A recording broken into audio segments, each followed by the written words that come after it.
안녕하세요. 남과 북이 하나 되는 시간 통일북소리의 김경란입니다.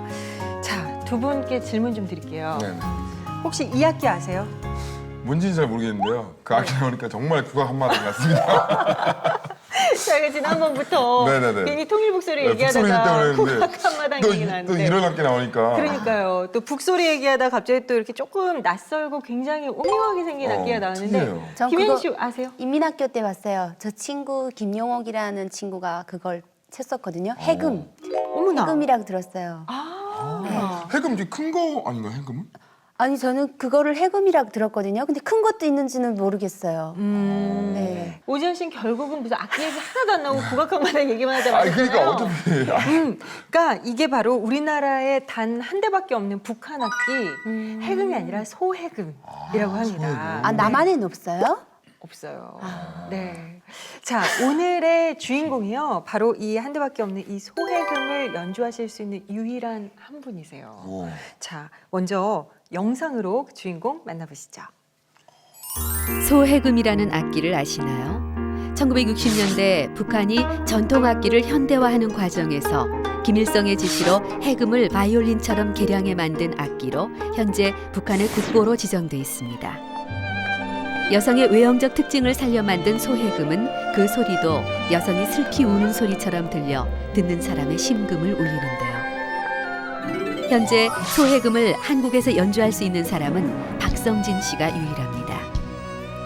여러 방송을 통해 그의 소해금 연주를 접한 사람들은 깊은 감동을 받는다고 하는데요. 사실 그는 북한 평양예술학교에서 11년간 소해금을 연주하며 실력을 인정받은 연주가였습니다. 하지만 북송교포라는 아버지의 출신 성분과 당 간부 딸의 결혼식에서 부른 남한 노래 때문에 결국 그의 꿈은 좌절되고 말았습니다. 2006년 천신만고 끝에 탈북한 그는 현재 북한에서 이루지 못한 소해금 연주자의 꿈을 이어가고 있습니다. 언젠가는 소해금을 통해 하나님을 찬양하는 음악을 전하고 싶다는 박성진 씨를 오늘 만나봅니다. 네, 국내 유일의 소해금 연주자세요. 박성진 씨 모셨습니다. 어서 오세요. 안녕하세요. 반갑습니다. 안녕하세요. 안녕하세요. 네. 근데 제가 잘못된 정보를 알고 있나요? 40대 중반이라고 제가 이야기를 듣고 40대? 왔는데 지금 나이가 44살. 에? 제가 8살 동생이라는 게 믿기십니까, 여러분? 아니 내가 여기서 바로 잡을 게 있어요. 우리 통일북소리를 통해서 지난번부터 제가 의문을 제기했던 건데 이 남남북녀 있잖아요. 이건 명확히 잘못됐어요. 아니, 하필 남자가 나 저밖에 아니 없으니까. 저는 그러니까. 개인적으로 그 개구 할 네. 때 개그 프로 나갈 때 정말 좋아했었거든요. 아, 근데 개인적으로 그때 방송에서는 진짜 못생긴 줄 알았었어요. 근데 실물 보니까 뭐 키도 굉장히 크시고 잘생겼네요. 남남이 맞는 거 맞죠? 네네. 아, 요즘에 오지현 씨가 자신감이 약간 지나치게 상승하셔가지고요. 살짝 저희들이 좀 조심해드릴 필요가 정말 씨가 있어요. 항상 눌러줍니다. 살도 많이 쪘던 것 같은데 옛날에. 요즘에 굉장히 뭐 살도 빼고 건강해지고 정상이라 가지고 나온 거예요. 아니, 몸과 마음이 다 건강해져서 저희 CGN TV에 저희가 모시고 있는 중이에요. 네.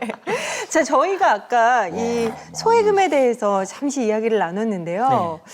궁금해요, 이 악기에 대해서. 박성진 씨가 좀 직접 일단 소개를 해주시겠어요? 제가 뭐 악기를 들고 소개를 아마 이 악기를 이렇게 처음 보시는 분들도 많을 것 같아서 네. 북한에서 이제 1960년도경에 우리나라에 있는 해금을 개량한 악기예요. 해금이랑 좀 다른 것 같아요. 네, 그러니까 해금은 줄이 두 줄이죠. 네. 두 줄이고 이렇게 동그란 울림통이 있는 거는 똑같고. 네. 근데 해금은 우리나라에 지금 현재 있는 해금은 울림통이 좀 작거든요. 근데 얘는 이제 1960년도경에 우리나라의 해금을 개량한 악기가 바로 이 악기, 소해금이라는 악기고요. 줄은 네 줄이고, 예. 좀 바이올린하고 비슷하다는 얘기도 좀 많이 그렇네요, 진짜. 예, 하고 어떤 분들은 좀 첼로처럼 연주한다라는 말도 있는데 어쨌든 개량된 악기입니다. 그렇군요. 그럼 박성진 씨는 이 소해금을 언제부터 연주하시기 시작하셨어요? 저는 이제 11살 때 예술대학에 입학하면서 그때부터 이제 이 악기를 하게 됐죠. 그럼 어릴 적부터 이제 그 연주적 재능이 뛰어나신 거예요? 아니 뭐 그런 건 아니고요. 북한에 여기는 뭐 예술학교라든가 예술대학 같은 경우 보면은 자기가 이제 지망을 해서 네. 자기가 좋아하는 재능이 악기를 있는, 네. 가지만은 북한 같은 경우에는 이제 그 예술대학에 간부과라고 있어요. 학생 네. 간부과가 있는데 거기 이제 선생님들이 매 학교마다 다니면서 이제 학생들을 이제 선출을 하죠. 선출을 해서 학교에 와서 시험을 봐가지고 너는 이 악기를 해라, 너는 이 악기를 해라. 지정을 해주는 지정을 해주는데 재능이랑 상관없이. 네, 재능은 전혀 상관이 아, 없어요. 진짜요? 그러니까 대학이 9년이기 때문에 전혀 못하는 사람을 데려와서 애들을 데려와서 이제 9년 동안 이제 교육을 구현 하는 한번 하죠. 근데 저는 처음에 이 악기를 줬을 때 이 악기가 대부분 이제 북한에서 여자들이 많이 하는 악기예요. 그래서 저는 그때 너무 창피해가지고 막 안 하겠다고 막 엉엉 울던 생각이 나는데 참 이게 한국에 와서 보니까 이 악기가 저를 먹여 살려주더라고요. 그럼 이번에 이게 그러니까. 악기를 가져오셨어요? 우리나라에 이제 장윤정이라는 가수가 있잖아요. 트로트 가수가. 그분이 이제 노래 그 슬로곡에 이제 첫사랑이라는 노래가 있어요. 그때 제가 이 악기를 이제 그 삽입을 하면서 그렇게 되면서 그 전에 회사에서 이 악기를 이제 북한을 통해서 이제 중국을 통해서 이제 공수를 해가지고 오셨죠. 아, 그럼 그렇군요. 유일한 연주자인 거죠? 우리 남한에 있는. 그러니까 현재는 뭐 저밖에 전 세계 유일한 연주자 아니에요? 전 세계는 아니죠. 아니, 북한에 북한 빼고. 계시죠. 북한에는 정말 북한에- 잘하는 분들이 북한 빼고. 많고 북한 빼고는 저 하나밖에 없죠. 와. 그렇겠죠. 대단한 일단 뭐 저 소해금의 소리도 참 궁금하고 저희들이 여러모로 지금 막 질문이 많은데 차례차례 좀 차근차근 되짚어 볼게요. 이 소해금을 연주하기 위해서 얼마나 노력을 하셨을까? 이 학창 시절부터 좀 이렇게 잘 더듬어서 들어보고 싶어요. 네. 제가 진짜 이 악기를 보면은 아까도 얘기를 했지만은 그때 이 악기를 선생님이 이제 정해줬거든요. 그래서 막 이 악기를 안 하겠다고 막 징징 울고 전가방에서 제가 남자가 하나밖에 없었으니까 제 눈앞볼 되는 분들이 선배들이죠. 다 앉아서 이렇게 보거든요. 그러니까 그거 제가 조금 이렇게 숙기가 많아가지고 그럼 선생님이 또 누나들 다 내보내줘. 당장 나가라고. 다 내보내고 혼자 이렇게 저만 혼자 이렇게 가르치던 그 선생님이었었는데 진짜 한 제가 왜 제가 자꾸 그 선생님이 생각난다면 제가 3학년까지는 제가 이 악기를 한 3년 동안은 정말 열심히 해가지고 전국 예술인 그런데 경연에 나가서 한 제가 2등까지를 갔었어요. 제가 3학년 되게 되면은 우리나라에서 보면 한국으로 보면은 사춘기 그 시기군요. 곧 그 시기가 되는데 네. 북한엔 사춘기라는 말이 없거든요. 그러니까 그 없어야죠. 뜻도 모르고 그러니까 그 시기 지금 생각하면 그 시기였던 것 같아요. 그래서 그러니까 제가 3년 지나서부터는 막 이 악기 하기 싫다고 안 하겠다고 그때부터는 이제 막 그 남한 음악 있잖아요. 너무 이렇게 빨리 성취를 하겠다. 이렇게. 예, 그러니까 이거를 너무 그다음부터는 빨리 성취하다 나니까 막 이제 하기 싫고 막 기타 치고 싶고 막 이러고 싶고 해서 선생님이 계속 울고 막 그 해초리는 막 때리고 울면서 가르치. 그래서 이제 조금 이제 크니까 그 해초리도 이제 선생님이 그 숨겨놓는 데를 알거든요. 그 선생님은 뭐다 몰래 그거를 없애버리고. 없애버리고 막 말 안 들으면 선생님도 다른 데서 또 꺼내요. 또 때리고. 그러니까 네. 기는 학생 위에 나는 선생님이셨던 거예요. 그러면서 그 교육을 받았었는데 음악에 대한 좀 세계가 좀 조금씩 커지면서 다른 악기를 막 하고 싶고 예. 막 그런 그 사춘기였던 것 같아요. 그래서 막 선생님한테 막 반항하고 막 매도 맞고 막 그랬던 시기가 많이 생각이 나네요. 그런데 그 와중에 이제 아까 얘기를 살짝 하셨어요. 남한의 노래를 듣다 보니 흥미가 완전히 잃어졌다. 네. 그 남한의 노래는 뭐였는지 혹시 기억나세요? 뭐 어떤 노래들이었어요? 그 칠보산 전작단이라는 북한의 악단이 있어요. 네. 이 사람들이 어떤 노래들을 한다면은 한국에 있는 유명한 히트작들을 가져와 가지고 개사를 해서 이제 남한으로 남쪽으로 보내는 그런 역할을 하는 그런 대남방송처럼. 네, 대남방송인데 걔네들이 방송을 처음에 들은 거예요. 발성도 한국 그 가수들이 하는 것처럼 똑같이 하고. 그러니까 이 북한 노래만 계속 듣다가 뭐 갑자기 무슨 뭐 사랑한다는 말도 나오고 북한의 사랑이라는 건 뭐 사실 예, 뭐 장군님에 대한 사랑밖에 없거든요. 네. 뭐 어머님의 사랑이란 말도 쓰질 못해요. 어머님이 곧 당이고 뭐 이렇게 돼서 굉장히 막 15살 막 그때는 그래서 정신없이 빨려 들어간 거예요. 그래서 그 테이블 이제 구해서 몰래 듣기 시작했어요. 듣다 나니까 그걸 이제 노래를 표현을 해야 되잖아요. 네. 그럼 할 수 있는 게 뭐가 있을까 하다가 기타를 치면서 부르면 부를 수 있어서 제가 그래서 기타를 막 배우겠다고 막 쫓아다니면서 그때 막 방황을 했었던 적이 있어요. 그때 저희도 공원에 놀러 가면은 이제 막 그 청년 오빠 언니들이 모여 앉아가지고 비가 오면 생각나는 그 사람 막 이렇게 남의 하고 노래를 엉덩이 부르고. 춤추고 그런 분들이 있었는데 이게 걸리면 안 돼요. 몰래 몰래 넣으시는 분들이 그때 있었어요. 가장 많이 불렀던 노래가 어릴 때. 당신은 모르실 거야. 혜연이 씨인가? 네, 맞아요. 근데 그때 그 노래가 어느 정도로 나왔었다면은 김종일이가 금지곡 한 5곡을 발표했는데 거기 첫 번째가 당신은 모르실 거야 이 노래였어요.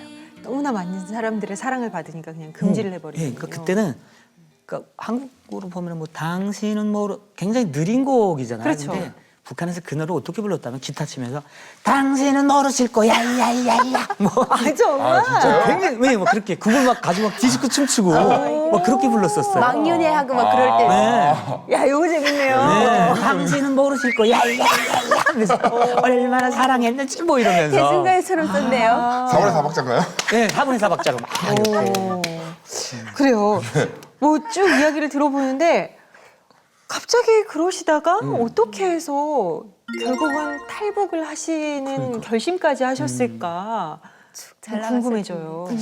사실은 저희 아버지가 일본에서 오셨어요. 할아버지 할머니 고향은 이제 경상도 마산이시고 그리고 할아버지 할머니가 일본에서 사시다가 저희 아버지는 이제 일본에서 출생을 하셨고 그러다가 이제 잘못된 공산주의에 대한 그런 것 때문에 이제 뭐 그때 당시 뭐 북한에서 뭐 무상 치료, 뭐 무상 교육 이런 것들을 굉장히 할 때였으니까 저희 아버지가 그런 것들에 이제 잘못 현혹이 돼서 이제 북한으로 오시게 됐는데 사실 북한이라는 건 계급이 이렇게 나눠져 있어요.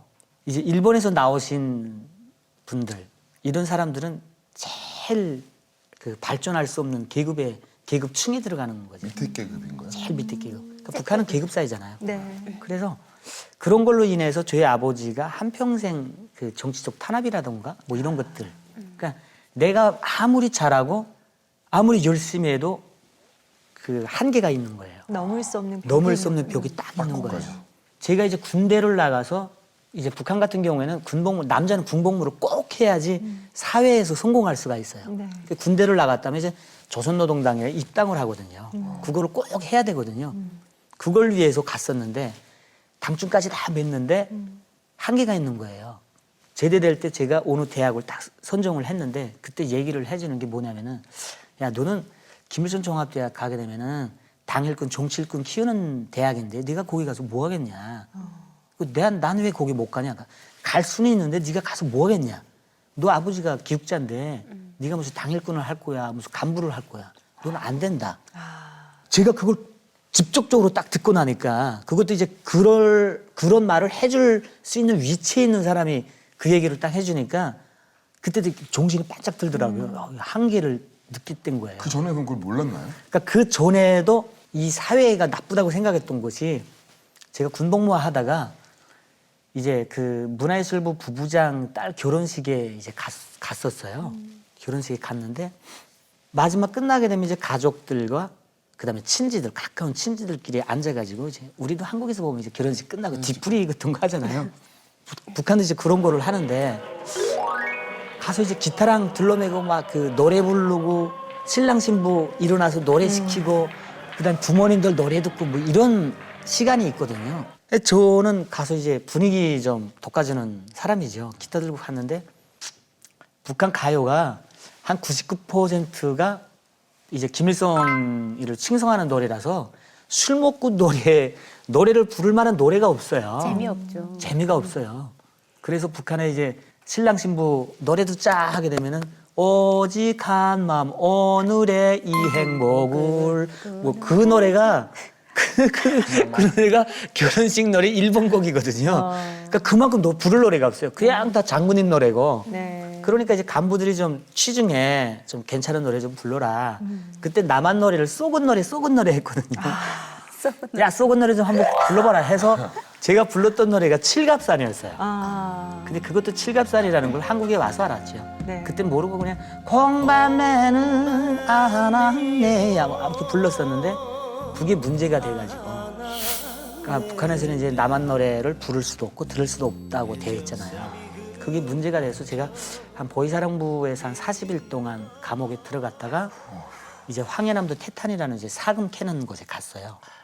그쪽에 가서 제가 정신이 딱 깬 거예요. 그러니까 왜 깼다면은 그때 94년도, 95년도인가 됐었는데 그때만 해도 이제 삐라들 있잖아요. 네. 한국에서 보낸 삐라들이 그렇게 많은 거예요. 그리고 거기는 방송 TV 이렇게 돌리다가 채널 막 돌리다가 북한에서는 채널 보고 통로라고 하는데 푹푹푹 돌리다가 한국 그 TV가 꼭 나오고 막 그래요. 나올 때도 있고. 네, 황해남도 태탄이라는 곳이 이제 남한하고 좀 가까운 가까우니까. 지역이라서 네.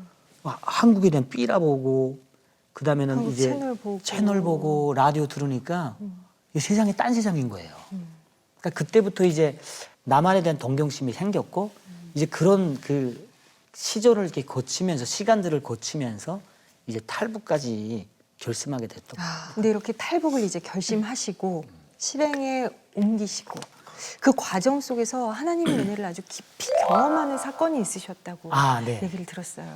저희가 처음에 있던 곳이 이제 좀 그 공안 중국의 이제 경찰이 이제 그 선이 안 미치는데 그래서 좀 구석진데 좀 산골 같은데 집을 하나 이렇게 받았어요. 저희는 또 가지고 있던 갈 때 가지고 있던 돈이 있어가지고 그걸로 이제 아주 그 오막살이 같은 집을 하나 산 거예요. 차츰차츰 이렇게 말이 새면서 거기서 좀 그 조선족 사람들이 좀 많았었거든요. 저 사람들이 좀 북한에서 온 것 같다. 중국말도 전혀 못하고 좀 이상하다 이렇게 소문이 조금씩 나기 시작을 한 거예요. 근데 어느 날 웬 여인이 한 그 40대 중반 되는 여인이 저희 집에 찾아온 거예요. 책을 하나 가져왔는데 성경책을 가져온 거예요. 저희는 그때만 해도 이제 아버지, 어머니, 저 온 가족이 오다가 잡혀나가가지고 이렇게 3명만 살아가지고 왔었는데 그때는 사실 막 진짜 막 그 너무나도 힘들고 정신적으로 힘들고 막 어렵고 하니까 막 지푸라기라도 잡을 그런 시기였거든요. 제가 봤을 때 선교사였어요. 막 이렇게 설교를 해주고 하나님이 어떤 분이다 뭐 이런 것들을 쭉 얘기를 해주는데 아무리 뭐 들어도 이렇게 납득이 안 되고 그리고 뭐 어쨌든 뭐 도움의 손길을 저희한테 이렇게 내밀었으니까 어쨌든 이거라도 좀 잡고 있자 해가지고 그냥 잡고 있으려고. 그래서 이제 그분이 이제 계속 이렇게 오면서 그래도 그렇게까지 믿지는 않았었어요. 그러면서 아무리 힘들고 하니까 이제 같이 따라가서 이렇게 기도를 하고 하는데 사실 이런 건 하나 있었던 것 같아요. 기도하면은 왠지 그냥 그 이제 북한에서 같이 오던 누나들 자꾸 생각나고 하니까 사실 그때 상황이 자신이 얼마나 불쌍했겠어요. 본인이 저도 그렇고 아버지도 그렇고 부모님도 와가지고 갈 데도 없고 아무것도 없고 하니까 진짜 그 기도할 때는 진짜 막 눈물이 나더라고요. 막 계속 막 브로커를 통해서 이제 한국으로 가는 길을 가게 됐는데 몽골이 사막이잖아요. 네. 몽골 사막인데 그 브로커가 어떻게 가르쳐 준다면은 1시간 동안 직진해서 1시간 동안을 직진해서 가래요. 그리고 1시간 딱 가면은 거기서 90도로 딱 꺾어가지고 또 직진 30분 가게 되면은 몽골 국경이 나온대요. 네. 그냥 생각해 보세요. 밤에 나침반도 없고 그 뚝뚝한 그 사막인데 내가 어떻게 직진으로 가는지 뭐 왼쪽으로 가는지 어떻게 알아요? 이게 어디가 직진인지 말도 안 모르지. 그러니까 세상에 우리는 그때는 가니까 그냥 한국에 가니까 그냥 좋아서 그때 5명인가 이렇게 떠났어요. 저희 아버지 어머니 해서 한 부부가 있고 어린 아기를 이렇게 업고 그래서 한 5명이 이렇게 떠났는데 그때가 4월달이었는데 그 사막이 얼마나 추운지 몰라요. 바람 불고 늙은이도 어머니도 계시니까 걸음걸이도 천천히 걸고 대체 1시간을 어떻게 가야 되는 거예요. 완전히 다 이제 다 기권한 거죠. 그러니까 완전히 그 다음에는 이제 길을 잃어버린 거예요. 근데 진짜 그때 어떤 그러니까 생명의 위협을 느낀다는 거 있잖아요. 야 이러다가 진짜 여기서 죽을 수도 있겠구나. 진짜 그때부터는 이렇게 막 하늘 보게 되면 이렇게 별이 청청하게 뜬 게 보이거든요. 하나네 막 이렇게 막 거기는 막 뭐 진로도 뭐 누구 하나 없으니까 그때는 막 진짜 막 그 울면서 그 소리를 내면서 통곡한다 하면서 뭐 통성 기도를 한다는 게 그런 것 같아요. 간절함이 있었던 거죠. 막 그때는 진짜 막 살려달라고 우리한테 뭘 좀 해달라고 계속 아무것도 없으니까. 아무것도 지금 믿을 게 또 없어요. 그렇게 막 기도를 하면서 막 그렇게 갔었는데 밤새 막 그렇게 헤매다가 보는데 불빛이 하나 이렇게 보이는 거예요. 멀리. 근데 사막에서 불빛은 그 고리를 가늠을 못 해요. 그쵸. 그게 얼마만큼 멀리 있고 그걸 모르는데 이 사막에 저 불빛이 있을 이유는 전혀 없는 거예요. 그러니까 저희 아버지랑 내가 봤을 때 저거 다 국경 초소겠다. 국경 초소가 아니고 이게 어떻게 저기 무슨 불빛이 있겠냐. 이게 이젠 뭐 그렇지 않으면 여기 죽어야 된다 우린. 그러니까 일단 가자 저기. 뭐 어떤 불빛이든 가자. 그래서 갔는데 그게 얼마나 뭔지. 그렇죠. 네. 요만한 불빛인데 요만한 불빛인데 뭐 지평선으로 끝이 안 보는 거예요. 또 나기는 한 저녁 7시 반인가 그때 또 났거든요. 근데 그때가 한 새벽 4시, 5시인가 됐었으니까 점점 불빛이 가까워지면서 이제 날이 조금씩 밝아지기 시작한 거예요. 한 새벽 6시쯤 되니까. 딱 갔는데 다행히 그 처소가 아니고 웬 집이더라고요. 어머나. 어머. 그냥 웬 집이 있고 이제 울타리 같은 거 무슨 울바자 같은 거 이렇게 쭉 둘러 있는 데 있는데 가서 문을 막 두들겨 가지고 이렇게 물어봤어요. 막 열애마 하거든. 정말 누구 계세요 한데 아무 소리도 없는 거예요. 그래가지고 문을 삐그도 열고 딱 들어갔더니 침대만 딱 하나 있는데 사람이 거기 있는 거예요. 근데 이 사람이 깨나 있는데 이 사람도 역시 너무 무서워가지고 아, 무섭지. 그렇죠. 이 사막에 웬 사람이 있을 거예요. 그러니까 이 사람도 무서워 소리도 못 치고 있는 거예요. 그러니까 저희가 가가지고 막 그 돈을 꺼내놨어요. 돈을 꺼내놓고 우리 그 나쁜 사람 아니니까 우리 몽골 가는 사람들인데 몽골 가는 길 좀 가르쳐 달라고 막 그랬더니 그때 그 사람이 좀 안심을 했는지 나오더니 그렇게 하고 나니까 조금 이제 날이 조금 혼해졌어요. 한 뭐 7시쯤 되면서 날이 조금 혼해졌는데 이 사람이 딱 나와서 저기가 몽골 국경이라고. 그래서 봤는데 불과 한 50m도 안 돼요. 거기 몽골 국경이 있는 거예요. 그러니까 이 사람이 하는 얘기가 뭐냐면은 자기가 여기 1년에 딱 한 번을 온대요. 그러니까 이제 몽골 사람들 그 중국 사람인데 중국 사람들이 이제 그 방목을 이렇게 거기서 하는데 거긴 내몽고거든요. 네. 내몽고는 거긴 몽골 사람들이나 같아요. 중국이지만은 족은 다 몽골족이에요. 네. 그러니까 이 사람들은 그 방목으로 이렇게 하면서 살아가는 사람들인데 1년에 여기 방목지라고 해서 거기 풀이 조금 있어가지고 한 번을 거기 온대요. 어머나. 왔다가 하루 있다가 간대요. 하루 있다가 가는데 원래 어젯밤에 가야 되는데 예정이 없던 그 양이 새끼를 어머나. 난 거예요. 밤에. 그래서 새끼를 낳아야 되니까 낳았으니까 갈 수가 없어가지고 에이 그러면 하룻밤 자고 내일 아침에 가자고 한 게 저희가 왔다는 거예요. 그러니까 저희는 그때 막 야 이게 진짜 막 이런 게 있잖아요. 하나님이 진짜 응답을 했었다. 우리한테 이게 손을 내밀어서 이런 거 있잖아요. 정말 명확한 하나님의 손길이라는 네. 생각을 저는 하지 않을 수 없어요. 예, 그래서 그때 그런 거에 있어 저희 어머니가 그랬어요. 진짜 하나님이 있는 것 같다. 진짜 있다. 그게 만약 없었으면은 이런 세상에 이런 말도 안 되는 일이 어떻게 있겠냐. 그래서 저희 어머니는 그때부터 그리고 저희 누나도 벌써 2명을 다 데려오셨어요. 그래서 저희 누나들은 진짜 고생 없이 진짜 어머니 기도한 대로 다 하세요.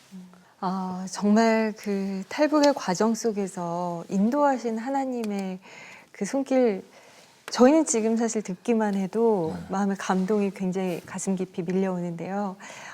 요쯤 해서 우리가 박성진 씨의 그 고백이 담긴 연주를 한번 좀 들어봤으면 좋겠어요.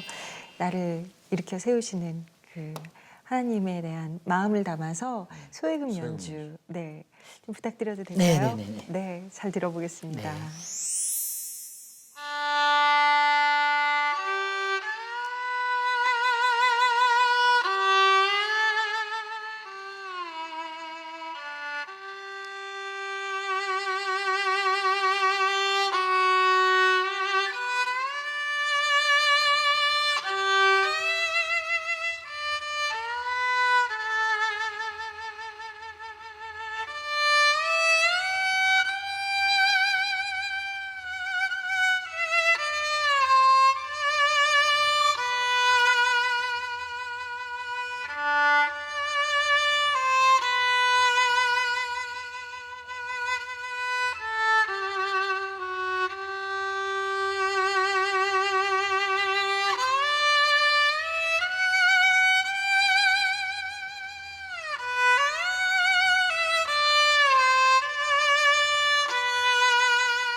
삶의 소리가 이랬군요.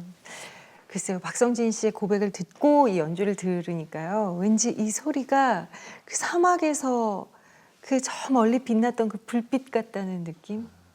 가늘하지만 절대 꺼지지 않을 네. 정말 쫙 그 여리게 이어져가는 그 느낌이 가슴 깊이 막 파고드는 그런 기분이었어요. 또 이제 그 하나님께서 박성진 씨에게 어렸을 때부터 소해금을 하신 이유도 있고 그렇죠. 인도하신 이유도 있고 네. 모든 게 다 하나님의 계획하심 안에 다 있다는 아, 게 예. 너무 그 말이 맞는 감동인 것 같아요. 네. 그러네요.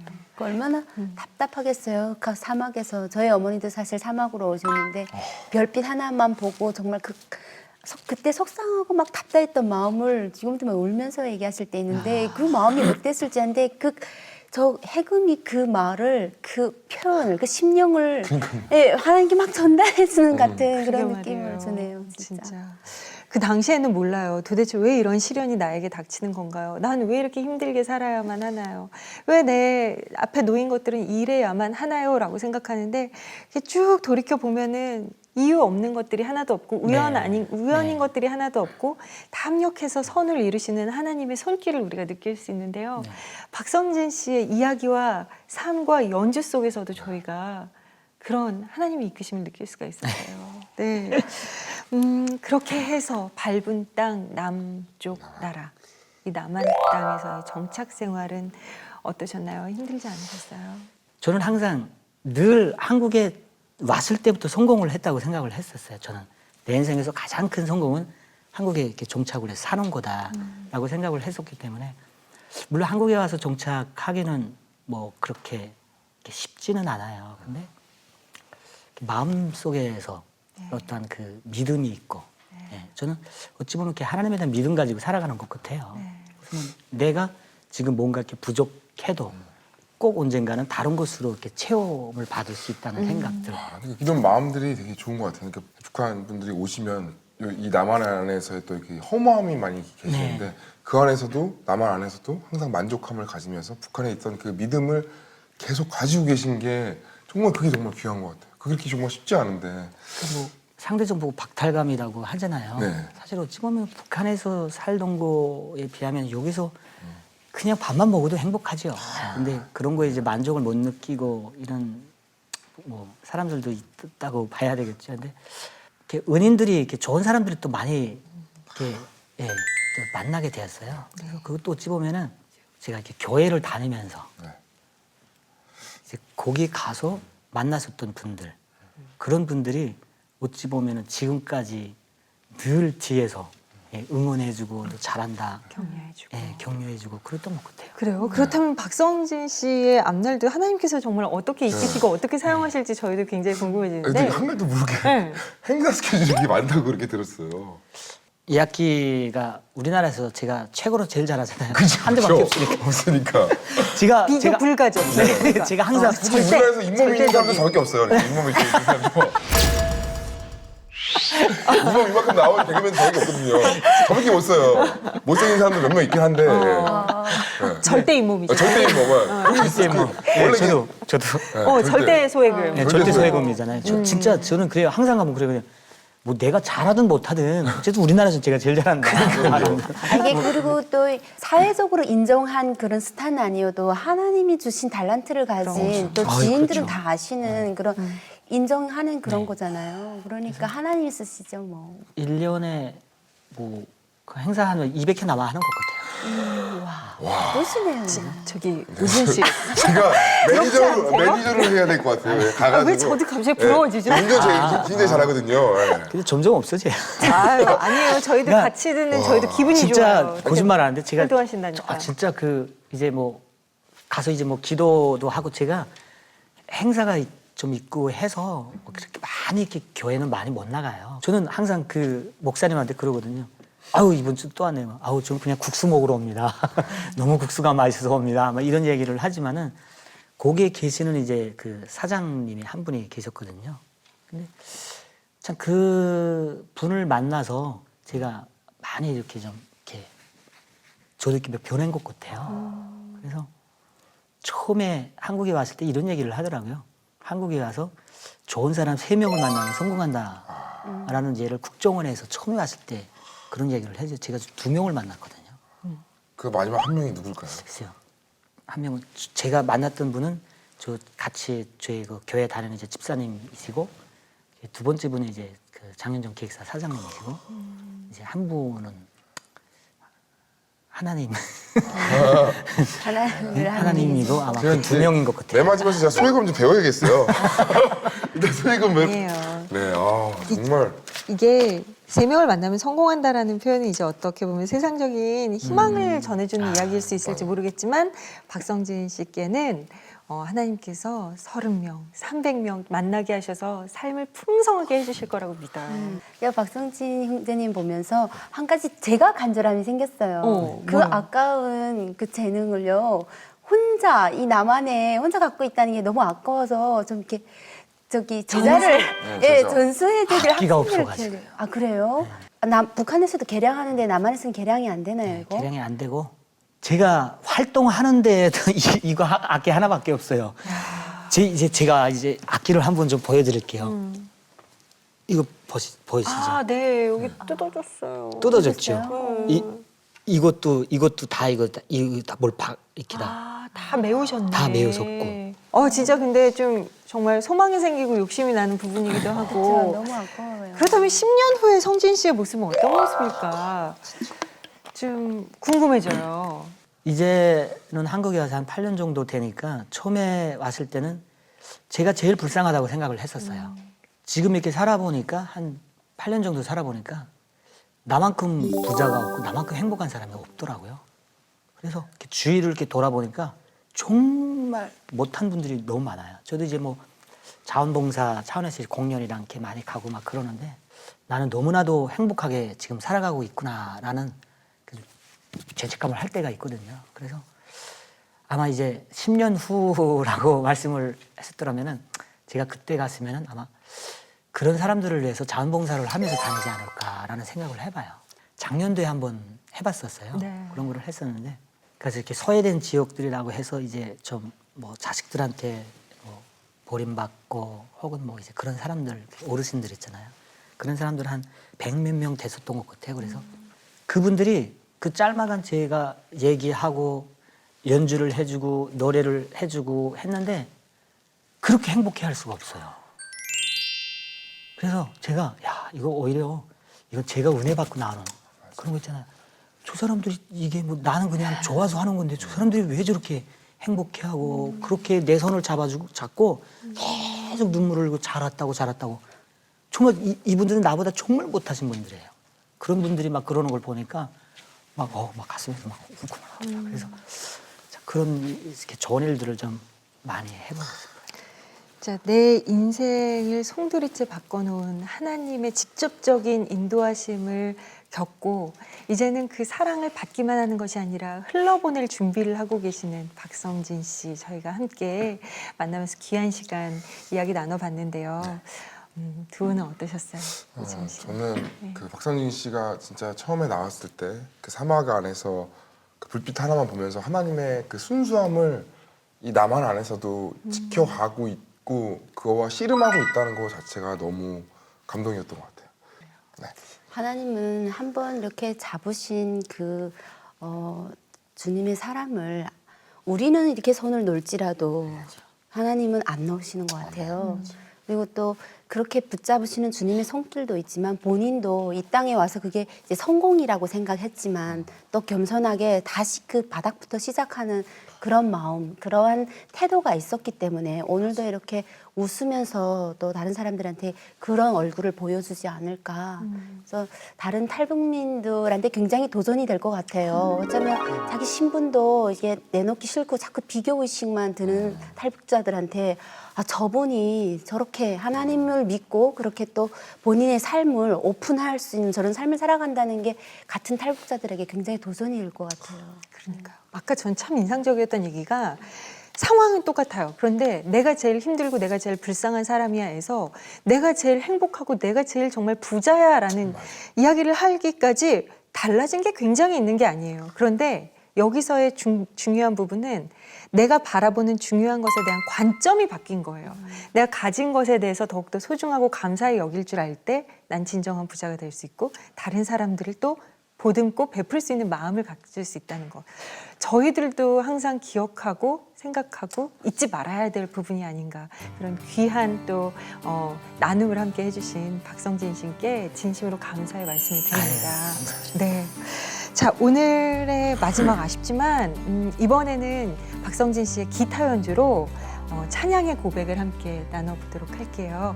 이 찬양 들으시면서 통일 목소리 오늘 이 시간 여기서 마치도록 하겠습니다. 고맙습니다.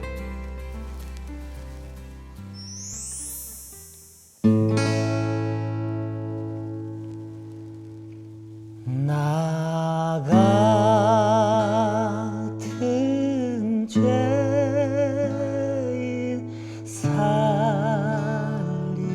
살리신 주 은혜 놀라워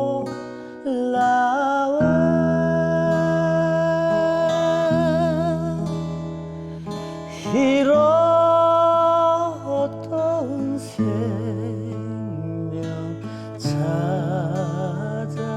찾았고 광명으로 뒀네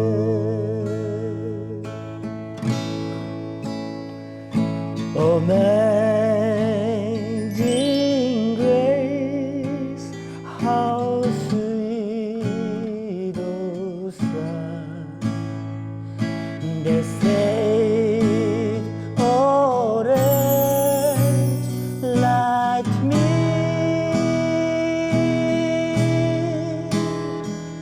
I was lost, but now I found, was blind, but now I see.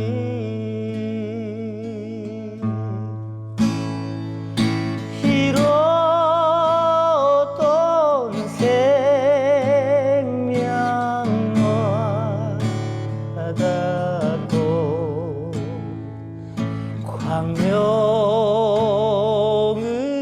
광명으로 뒀네.